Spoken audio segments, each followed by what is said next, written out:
എങ്ങനെ പറ്റിക്കാന്ന് നോക്കി നടക്കാണ് കുറെ പേര് നിന്ന് ഇപ്പോഴത്തെ പുതിയൊരു സ്കാം വന്നിട്ടുണ്ട്. ഒരാൾ ആമസോണിൽ നിന്ന് 1,50,000 രൂപ കൊടുത്ത് സാംസങ്ങിന്റെ C4 6 മേടിക്കുന്നു. ഫോൺ വന്നപ്പോൾ ഒരു പ്രശ്നമില്ല, പുതിയ പെട്ടിയൊക്കെ തന്നെ. പക്ഷേ ഇതിന്റെ വാറന്റി ചെക്ക് ചെയ്ത് നോക്കിയപ്പോൾ 8 മാസത്തെ വാറന്റി ഓൾറെഡി കഴിഞ്ഞിട്ടുണ്ട്. ബാക്കിയുള്ള വെറും 4 മാസത്തെ വാറന്റി മാത്രം. അത് ഇങ്ങേർക്കോ അല്ലെങ്കിൽ ആമസോണിൽ നിന്ന് മേടിച്ചുകൊണ്ട് മാത്രം പറ്റിയൊരു പ്രശ്നമല്ല. ഇതേപോലെ കുറെ പേർക്ക് ഡിഫറെന്റ് പ്ലാറ്റ്ഫോംസിൽ പറ്റിയിട്ടുണ്ട്. ഒരാൾ ഫ്ലിപ്കാർട്ടിൽ നിന്ന് ഒരു ഫോൺ മേടിച്ചപ്പോൾ 1,5 മാസത്തെ വാറന്റി പോയി കിട്ടി. കപ്റ്റോന്ന് മേടിച്ചപ്പോൾ 7 മാസത്തെ വാറന്റി പോയി കിട്ടി. ഇൻസ്റ്റാമാർട്ടിൽ നിന്ന് മേടിച്ചപ്പോൾ ഒരാഴ്ചത്തെ വാറന്റി പോയി കിട്ടി. റിലയൻസിൽ നിന്ന് മേടിച്ചപ്പോൾ വാറന്റിയേ ഇല്ല. വാറന്റി ഇല്ലാത്ത ഫോണൊക്കെയാണ് അവന്മാരെ കിടന്ന് വിൽക്കുന്നത്. ഇതേപോലെ ഇഷ്ടംപോലെ പേര് ഈ സ്കാമിൽ പെട്ടിട്ടുണ്ട്. അതുകൊണ്ട് തന്നെ കുറെ പേര് സ്കാമിന് ഒരു ഓമന പേരിട്ട് വിളിക്കുന്നുണ്ട്, പ്രീ ആക്ടിവേറ്റഡ് ഫോൺ സ്കാം എന്ന് പറഞ്ഞ പേരിൽ. അതുപോലെ തന്നെ ഇതിപ്പം പൊട്ടിമുളച്ചൊരു സ്കാം അല്ല, കുറച്ച് കാലമായിട്ടുണ്ട്. നിങ്ങൾ റെഡിറ്റിലും ട്വിറ്ററിലൊക്കെ നോക്കുവാണെങ്കിൽ ഈ സ്കാമിൽ പെട്ട കുറെ പേര് നിങ്ങൾക്ക് കിട്ടുന്നതായിരിക്കും. അത് ഒരു വർഷം മുൻപും ഒരാഴ്ച മുൻപും ഇന്നലെ വരെ ഈ സ്കാമിൽ പെട്ടവർ നിങ്ങൾക്ക് കിട്ടുന്നതായിരിക്കും. സ്കാമിന്റെ ഏറ്റവും വലിയ സങ്കടകരമായ കാര്യം എന്ന് വെച്ചിട്ടുണ്ടെങ്കിൽ ഒരു സാധാരണ ആൾക്കാർക്ക് ഈ സ്കാമിൽ പെട്ടത് അറിയാൻ പോലും പറ്റത്തില്ല. ഏറ്റവും റെഡിറ്റിലൊക്കെ ഇട്ടവരും ഈ IMEI സ്കോർ വെച്ചിട്ട് വാറന്റി ചെക്ക് ചെയ്യാൻ പറ്റുമെന്ന് അറിയുന്നവർ മാത്രമാണ്. അല്ലാതെ സാധാരണ ഒരാൾ ഈ ഫോൺ മേടിച്ചിട്ടുണ്ടെങ്കിൽ അവർ അറിയുക പോലും ഇല്ല. സാധാരണ ഒരു ഫോൺ മേടിക്കുന്ന എക്സ്പീരിയൻസ് ആയിരിക്കും, പുതിയ ഫോൺ തന്നെയായിരിക്കും നിങ്ങൾ ഫീൽ ചെയ്യാൻ പോകുന്നത്. പക്ഷേ ഈ ഫോണിന് നിങ്ങളെ വാറന്റി പീരീഡിൽ എപ്പോഴെങ്കിലും ഒരു കംപ്ലൈന്റ് വന്ന് സർവീസ് സെന്ററിൽ ചെക്ക് ചെയ്യുമ്പോഴാണ് അവർ പറയുന്നത് സോറി സാർ വാറന്റി തീർന്നു പോയെന്ന്. ഇതേ സംഭവം തന്നെയാണ് റിലയൻസ് ഫോൺ മേടിച്ച് അയാൾക്കും പറ്റിയത്. അയാൾ ആ ഫോൺ ഒരു വർഷത്തോളത്തിന്റെ അടുത്ത് തന്നെ ഉപയോഗിച്ചു. എന്നാൽ വാറന്റി കഴിയുന്നതിന്റെ 20 ദിവസം മുൻപ് അയാൾ ഫോണിന്റെ ഡിസ്പ്ലേ കംപ്ലൈന്റ് വന്ന് സർവീസ് സെന്ററിൽ നോക്കിയപ്പോഴാണ് മനസ്സിലായത് വാറന്റി അങ്ങനെ മേടിക്കുന്നതിന് മുൻപേ കഴിഞ്ഞു എന്നുള്ള കാര്യം. ഇനി അഥവാ അങ്ങനെ ആ ഫോൺ റിപ്പയർ ചെയ്യാൻ പോകുന്നത് വാറന്റി പീരീഡിന് ശേഷമാണെങ്കിൽ അങ്ങനെ അറിയ പോലും ഇല്ല ഇങ്ങനെ ഒരു സ്കാമിൽ പെട്ട കാര്യം എന്ന് പറയുന്നത്. അതുകൊണ്ട് നമ്മൾ ഇന്നത്തെ വീഡിയോയിൽ ഈ സ്കാം എന്താണ്, ഇതെങ്ങനെയാണ് പ്രവർത്തിക്കുന്നത്, ഇതിന് കാരണക്കാരായിരുന്നു, അതുപോലെ തന്നെ ഈ സ്കാമിൽ നിന്ന് നിങ്ങൾക്ക് എങ്ങനെ രക്ഷപ്പെടാമെന്ന്, അഥവാ നിങ്ങൾ ഇതിൽ പെട്ടിട്ടുണ്ടെങ്കിൽ എന്താ ചെയ്യേണ്ടത് ഉൾപ്പെടെയുള്ള എല്ലാ കാര്യങ്ങളും നമ്മൾ ഇന്ന് പറയുന്നതായിരിക്കും. അപ്പോൾ എല്ലാവർക്കും പുതിയൊരു വീഡിയോ സ്വാഗതം. ഈ സ്കാമിനെ കുറിച്ച് പറയുന്നതിന് മുമ്പ് നിങ്ങൾ അറിയേണ്ട ഒരു കാര്യമാണ് എന്താണ് ഈ പ്രീ ആക്ടിവേറ്റഡ് ഫോൺസ് എന്ന് പറയും. നിങ്ങൾ പുതിയൊരു ഫോൺ മേടിച്ച് അതിന്റെ പെട്ടി തുറന്ന് അതിന്റെ സിം ഇട്ട്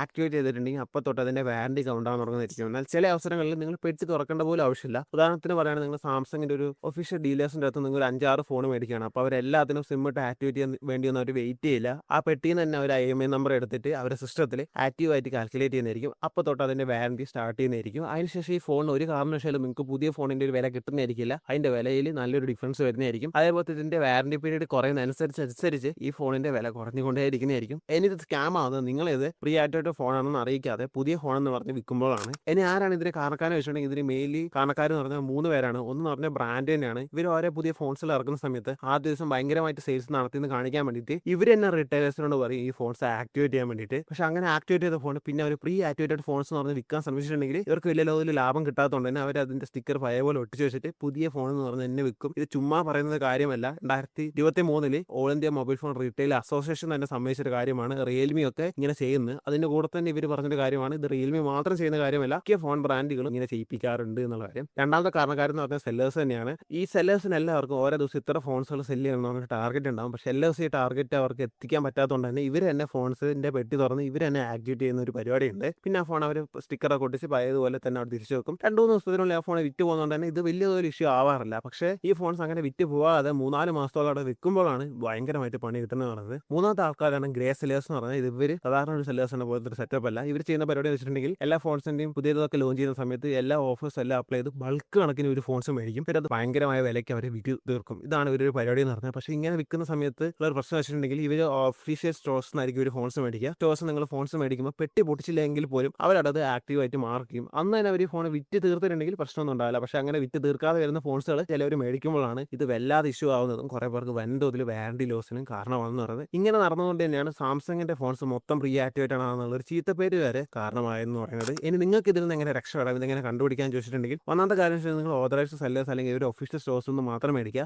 ഓതറൈസ്ഡ് സെല്ലേഴ്സ് ആരൊക്കെയെന്ന് അറിയാൻ താല്പര്യമുണ്ടെങ്കിൽ ഇത് ബ്രാൻഡ്സുകൾ റിലീസ് ചെയ്തൊരു ഫോട്ടോയാണ് നിങ്ങൾക്ക് ഇപ്പോൾ കാണാൻ സാധിക്കുന്നതാണ്. ഇതല്ലെങ്കിൽ നിങ്ങൾക്ക് അവരെ തന്നെ ഒഫീഷ്യൽ വെബ്സൈറ്റ് പോയിട്ട് നിങ്ങൾക്ക് കാണാൻ സാധിക്കുന്നതായിരിക്കും ഏതൊക്കെയാണ് ഒഫീഷ്യൽ സെല്ലേഴ്സ് എന്ന് പറയും. അവരുടെ അടുത്തുനിന്ന് മാത്രം മേടിക്കും. അല്ലാതെ ആരെങ്കിലും വിൽക്കുന്നുണ്ടെങ്കിൽ അവരുടെ അടുത്ത് മേടിക്കാതിരിക്കുക. ചിലപ്പോൾ ചെറിയ ഡിസ്കൗണ്ട്സ് ഒക്കെ കിട്ടുന്നതായിരിക്കും. പക്ഷേ നിങ്ങൾക്ക് കിട്ടാൻ പോകുന്ന പണി എന്ന് പറഞ്ഞാൽ അതിനെക്കാട്ടും വലിയൊരു പണിയായിരിക്കും. രണ്ടാമത്തെ കാര്യം വെച്ചാൽ നിങ്ങൾ എവിടെ നിന്ന് മേടിച്ചത്, അത് ഓഫ്ലൈൻ ആയാലും ശരി ഓൺലൈൻ ആയാലും ശരി, നിങ്ങൾ ഫോണിന്റെ പെട്ടി പൊട്ടിക്കുന്നതിന് മുമ്പ് അതിന് IMEI നമ്പർ വെച്ചിട്ട് നിങ്ങൾ അതിന്റെ വാറന്റി ചെക്ക് ചെയ്യുക. അത് ചെക്ക് ചെയ്യാൻ വലിയ പാടൊന്നുമില്ല. നിങ്ങൾ ബ്രാൻഡിന്റെ പേരടിക്കുക, വാറന്റി ചെക്ക് അടിച്ചു കൊടുക്കുക. അപ്പോൾ അവർ തന്നെ ഒഫീഷ്യൽ വെബ്സൈറ്റ് കിട്ടുന്നതായിരിക്കും. അവിടെ നിങ്ങൾക്ക് ഈ നമ്പർ അടിച്ചു കൊടുത്തിട്ടുണ്ടെങ്കിൽ അതിന്റെ വാറന്റി നിങ്ങൾക്ക് ചെക്ക് ചെയ്യാൻ പറ്റുന്നതായിരിക്കും. മൂന്നാമത്തെ കാര്യം വെച്ചിട്ടുണ്ടെങ്കിൽ നിങ്ങൾ ഏതെങ്കിലും ഫോൺസ് ഭയങ്കരമായ ഡിസ്കൗണ്ടിൽ വിൽക്കുന്നുണ്ട്, പക്ഷേ വേറെ ആരും അങ്ങനെ വിൽക്കുന്നില്ലെങ്കിൽ നിങ്ങൾ ഉറപ്പിച്ചോ ഇത് ഇങ്ങനത്തെ സ്കാം പെട്ട ഫോൺസുകളായിരിക്കും. അത് നിങ്ങൾ മേടിക്കാതിരിക്കുക. നാലാമത്തെ കാര്യം വെച്ചിട്ടുണ്ടെങ്കിൽ നിങ്ങൾ ഏത് ഫോൺസ് മേടിക്കുന്നതിന് മുമ്പ് അതിന്റെ റിവ്യൂസ് നോക്കുക. അത് ആ പ്രൊഡക്റ്റിന്റെ റിവ്യൂ നോക്കുക, അതുപോലെ തന്നെ സെല്ലേഴ്സിന്റെ റിവ്യൂസ് നോക്കുക, അതുപോലെ തന്നെ സെല്ലേഴ്സിന്റെ ഹിസ്റ്ററി നോക്കുക. എങ്ങനെയുണ്ട്, അപ്ഡേറ്റഡ് ആയ സെല്ലേഴ്സ് ആണോ അതോ പുതിയതായിട്ട് ഇപ്പോൾ വന്ന് ചാടിയതാണോ എന്നുള്ള എല്ലാ കാര്യങ്ങളും നോക്കുക. മെയിൻലി നെഗറ്റീവ് റിവ്യൂസ് നോക്കുക. എങ്കിലേ നിങ്ങൾക്ക് ഈ കാര്യങ്ങളൊക്കെ നടക്കുന്നെങ്കിൽ മെയിൻലി കണ്ടുപിടിക്കാൻ പറ്റും എന്നുള്ള കാര്യം. ഇനി ഇതിൽ പെട്ടിനെ എങ്ങനെ രക്ഷപ്പെടാൻ ചോദിച്ചിട്ടുണ്ടെങ്കിൽ നിങ്ങളിപ്പോൾ ഒഫീഷ്യൽ സ്റ്റോഴ്സ് നിന്ന് മേടിച്ചിട്ടാണെങ്കിൽ പണി കിട്ടുന്നതെങ്കിൽ ആ ബ്രാൻഡിനെ തന്നെ അറിയിക്കുക, അവർ